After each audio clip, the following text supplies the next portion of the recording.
लोग उसको लोटा लोटा और गद्दार गद्दार के नारे लगा रहे हैं। जब एक बेटी को वालिदैन पालते हैं तो वो इसलिए नहीं पालते कि हमने किसी ऐसे तो पीटीआई ने पाला था और अब वो विदा किसी होके ने चले किसी को गए। नहीं पाला।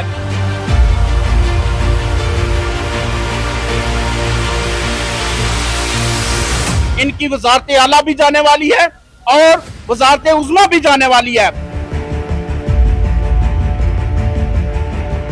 अस्सलाम वालेकुम, अफला टीवी के साथ मैं हूं अनम यूसुफ। मेरे पीछे आप ये बैनर्स लगे हुए देख रहे होंगे और आपको अंदाजा हो गया होगा कि हम किस हवाले से वीडियो करने जा रहे हैं।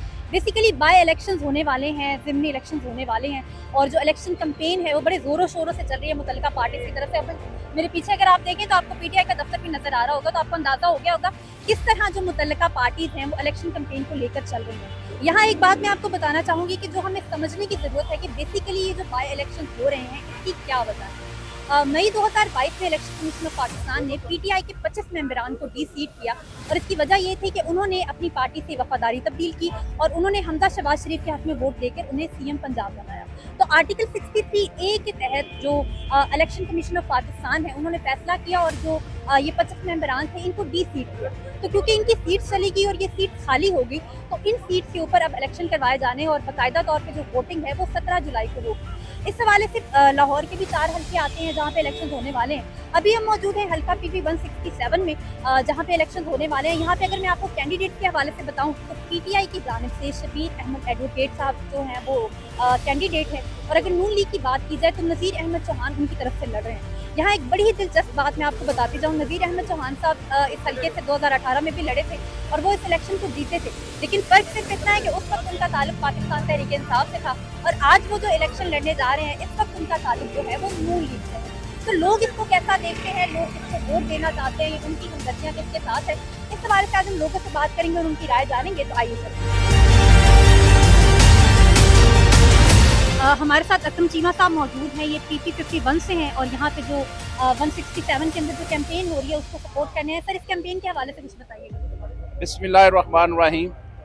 कैंपेन के लिहाज से मैं तो यही कहूँगा कि इंशाअल्लाह ताला पाकिस्तान तहरीक इंसाफ इस दफ़ा अल्लाह के फजल से PP 167 से नहीं सिर्फ बल्कि पूरी 20 सीटों से मुझे तो ये नज़र आ रहा है कि अल्लाह के फजल से हम इलेक्शन जीत चुके हुए हैं। जिस तरह इन्होंने होछे हथकंडे इस्तेमाल किए थे 167 पे, ये जो नज़ीर चौहान है वो आकर इधर अपने साथ पुलिस और गुंडागर्दी करने के लिए यहाँ पर आया था और फायरिंग की थी। और इनका ख्याल ये है, ये जो मियाँ नवाज शरीफ और इनकी गुंडागर्दी और गुल्लू बट्टू का ये ख्याल था कि शायद जिस तरह हम पहले लाहौर में किसी को डरा धमका कर हम कब्जा कर लेते थे, हम इलेक्शन छीन लेते थे, लेकिन हम इनको बताना चाहते हैं कि वो वक्त गुजर गया है। अब इंशाअल्लाह ताला पाकिस्तान तहरीक इंसाफ का वक्त है, इमरान खान का वक्त है और पाकिस्तान की कौम का वक्त है और ये पाकिस्तान की कौम जाग चुकी हुई है। ना तो हम इंशाअल्लाह ताला इनके गुल्लू बट्टू से डरने वाले हैं, हम आज भी उसी जगह डट के खड़े हुए हैं और या ना तो अब हमें नज़ीर चौहान इधर नजर आ रहा है और ना ही कोई और उनका बदमाश गुल्लू बट। और अगर इन्होंने इस तरह की दोबारा इस तरह की कोई हरकत इस तरफ की शबीर गुज्जर के साथ या हालत गुज्जर के डेरे पर, तो इनका इंशाअल्लाह ताला ना हम सिर्फ वहां पर मुहासबा करेंगे, इनका हर हल्के में हम मुहासबा करेंगे।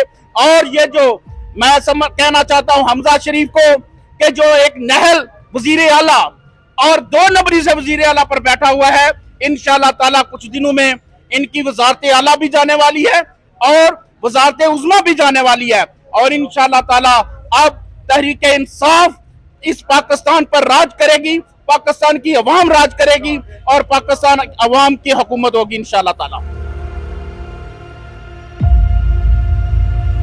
अच्छा सर, मुझे इस कैंपेन के हवाले से बताइएगा थोड़ा कुछ, क्योंकि आप इसके साथ साथ चल रहे हैं। दूसरा, ये जो कैंडिडेट्स अपनी वफादारियां तब्दील करके दूसरी पार्टीज में जा रहे हैं, पीटीआई से भी जैसे जो कैंडिडेट है नज़ीर अहमद चौहान, वो अब नून लीग से लड़ रहे हैं इस दफा इलेक्शन, तो इसको कैसा देखते हैं या क्या कमेंट करना चाहेंगे आप? उसके अंदर एक बहुत खूबसूरत बात है जी कि जो ज़िमनी इलेक्शन है ना वो अमूमन उन हलकों में हुआ करता है जहाँ पे किसी की फौतगी हो जाए, कोई कैंडिडेट मर जाए।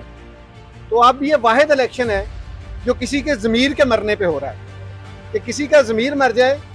तो ये जो 20 हलकों में इलेक्शन हो रहा है ये मुर्दा ज़मीर पे हो रहा है, तो उनका ज़मीर मर के उन्होंने दूसरी उसमें गए हैं।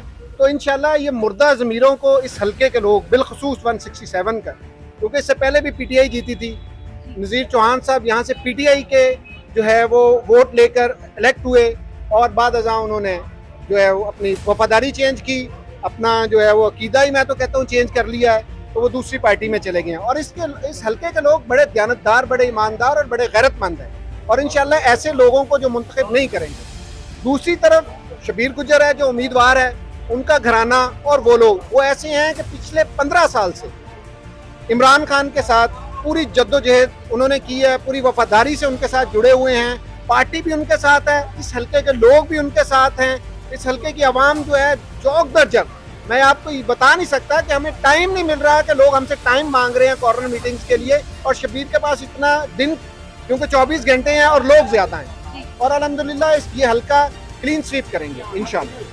तो ये जो कैंडिडेट जिन्होंने अभी अपनी वफादारी तब्दील की, तो मैसेज देना चाहेंगे इन तरह के तमाम कैंडिडेट्स को? इसमें मैं तो ये समझता हूँ कि पाकिस्तान के अंदर अब जो अगला सिनेरियो बनने जा रहा है, बददियानत लोगों के लिए, अपनी वफादारियाँ बदलने वालों के लिए कोई जगह नहीं। अवाम का मिजाज ही बदल गया है। अवाम का जो है, मैं इसको जो क्रेडिट देता हूँ सोशल मीडिया को और आप लोगों को, कि आप लोगों ने लोगों की ज़हन साजी की है कि ऐसे लोगों को जो है इस हलके से निकाल दिया जाए, इन लोगों को जो है इस सिस्टम से निकाल दिया जाए जो बददियानती करते हैं, वोट किसी के नाम पे लेते हैं और चले कहीं और पे जाते हैं। तो ये मेरा पैगाम तो यही है जी कि इंशाल्लाह ये जीत वफादारी की होगी, ईमानदारी की होगी, दयानतदारी की होगी। अच्छा सर, ये जो पीटीआई की कैंपेन चल रही है इलेक्शन के हवाले से, इसके बारे में आप कुछ बताना चाहें, कोई कमेंट करना चाहें? ये लोगों में अवेयरनेस है और लोगों ने एक अमानत की सूरत में एक वोट जो था वो अपना दिया था उस कैंडिडेट को जिसने, जब वक्त आया, पार्टी के ऊपर बुरा वक्त आया, तो उसने ना सिर्फ अपने वोट का सौदा किया बल्कि उसके साथ साथ अपने ज़मीर का सौदा किया। इस वक्त इस हलके के लोगों के अंदर बहुत ज़्यादा अग्रेशन है। वो कहते हैं कि हमने एक अमानत के तौर पे वोट दिया था जिसका हमारी मर्जी के बगैर सौदा कर दिया गया। लोगों का ये मौक़िफ़ है कि हमने वोट इमरान खान को दिया था, लेकिन जब उसका इस्तेमाल किया गया तो वो मुस्लिम लीग नून के लिए किया गया। तो इस पूरे हलके के अंदर इंशाअल्लाह अज़ीज़ लोगों को आगाही भी है और इस हलके के लोग बहुत ज़्यादा जमहूरी हैं और वो जमहूरियत का तसलसल चाह रहे हैं। और चौधरी शबीर साहब जो हैं उनके पास ना वक़्त है, इतनी मसरूफियत है कि लोग जो हैं वो ढूंढ के उनको प्रोग्राम करवा रहे हैं, जबकि मुस्लिम लीग नून का जो कैंडिडेट है उसको वो अपने दफ्तर के बाहर से नहीं निकल रहा और लोग उसको लोटा लोटा और गद्दार गद्दार के नारे लगा रहे हैं। दूसरा इशू ये है कि इस वक्त जिस तरह महंगाई जो है उसने पूरी कौम को अपने शिकंजे में लिया, गरीब आदमी जो है उसका सांस लेना मुश्किल हो गया। हर रोज़ आपको पता होगा, कल फिर 7 रुपये यूनिट नोटिफिकेशन हुआ है बिजली के बढ़ने का और IMF ने आज फिर शर्त रख दी है कि आप पेट्रोल के प्राइस और तमाम सब्सिडी जो है वो ख़त्म करेंगे तो हम आपको पैसे देंगे और हमारी इस इम्पोर्टेड हुकूमत ने उनके आगे घुटने टेक दिए हैं। अच्छा सर, मुझे ये बताएं, इलेक्शन हो रहे हैं आपके हलके में, किसको वोट देना चाहें? हमें जो इस वक्त समझ आई है पिछले सारे इलेक्शनों को देखकर, 2018 के इलेक्शन को देखकर जिसमें हमने वोट दिए हैं, हमने पीटीआई को वोट दिया है, उससे पहले नून लीग को भी वोट दिए। हमने ये सब देख लिए, हमें समझ आ गई है कि दरअसल ये पीटीआई, ये नून लीग और ये निज़ाम, ये सरमायादाराना निज़ाम, दरअसल ये सिर्फ सरमाया को बढ़ाने के लिए और ये सरमायादार के लिए ही बना है। इसमें गरीब का कुछ है ही नहीं। ये गरीब का नाम लेकर सिर्फ धोखा देते हैं, इसमें गरीब के लिए कुछ भी नहीं है। गरीब अगर चाहता है अपना आप बदलना, अपने हक के लिए कुछ चाहता है, इनकी बातों में ना आए, वो निज़ाम बदलने के लिए खड़ा हो जाए। सर जी, आप मुझे ये बताएं कि जो इस दफ़ा पीटीआई के जो कैंडिडेट थे पिछली दफ़ा, वो इस दफ़ा नून लीग से लड़ रहे हैं, नज़ीर अहमद चौहान, तो इसको आप कैसा देखते हैं? दूसरा मुझे ये भी बताएं, 2018 में आपने वोट किसको? मैंने पीटी को वोट दिया था। तो पीटीआई का कैंडिडेट तो अब इधर आ गया नून लीग में, अब क्या करेंगे आप? वो उनको वोट नहीं देंगे ना, वो तो लोटा क्रेसी है। अच्छा, हाँ बिल्कुल नहीं, उनको वोट नहीं दे रहे। तो आपका वोट पार्टी के साथ है, कैंडिडेट के साथ नहीं, पार्टी के साथ वोट है, लेकिन अब जो है जैसे भाई ने बात की, सलीम भाई ने की है, ये तजारत पेशावर है और जैसे उन्होंने बात की है, जो निज़ाम जो बदलना चाहिए, इस सिस्टम में रह के ये तब्दीली नहीं आ सकती, ये सच है। अच्छा भाई, मुझे ये बताएं, आपके हलके में इलेक्शन हो रहे हैं, तो वोट किसको देना चाहेंगे आप?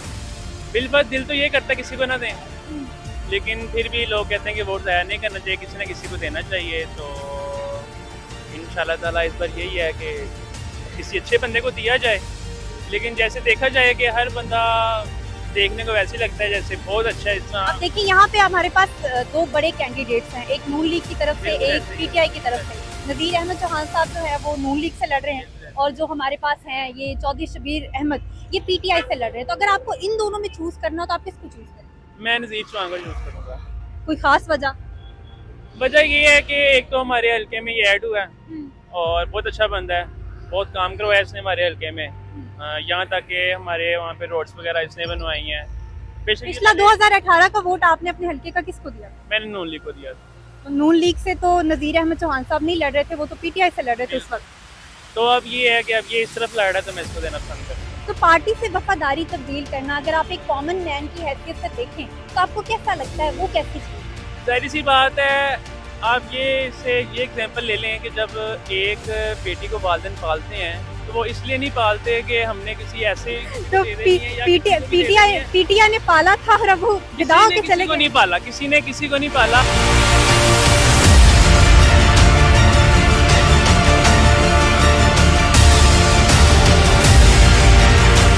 हमने बात की लोगों से जो कारकुनान थे पीटीआई के, उनसे हमने बात की, जो उनका मौक़िफ़ था कैंपेन के हवाले से, जो भी उन्होंने तफसीलात शेयर की वो हमने आपको दिखाई। लोगों के जज्बात काफ़ी मिले जुले हैं, कुछ लोग बहुत ज़्यादा एग्रेशन में नज़र आते हैं, कुछ लोग किसी पार्टी को सपोर्ट कर रहे हैं, कुछ लोगों को लगता है कि ये जो निज़ाम है सारा का सारा कि निज़ाम ही फसूद है और वो किसी को वोट ही नहीं देना चाहते। तो ये लोगों के तासुरात थे, उनका पॉइंट ऑफ व्यू था जो हमने आपके सामने रखा। होप्स आपको हमारी आज की वीडियो अच्छी लगी होगी। मजीद भी जो इलेक्शन के हवाले से अपडेट्स हैं वो हम आपको देते रहेंगे, वीडियोस लाते रहेंगे आपके सामने। आप सबसे रिक्वेस्ट है हमारे चैनल को सब्सक्राइब कर लीजिए, बेल आइकन को प्रेस कर लीजिए। इसी के साथ मुझे यूसुफ को दीजिए इजाज़त। अल्लाह।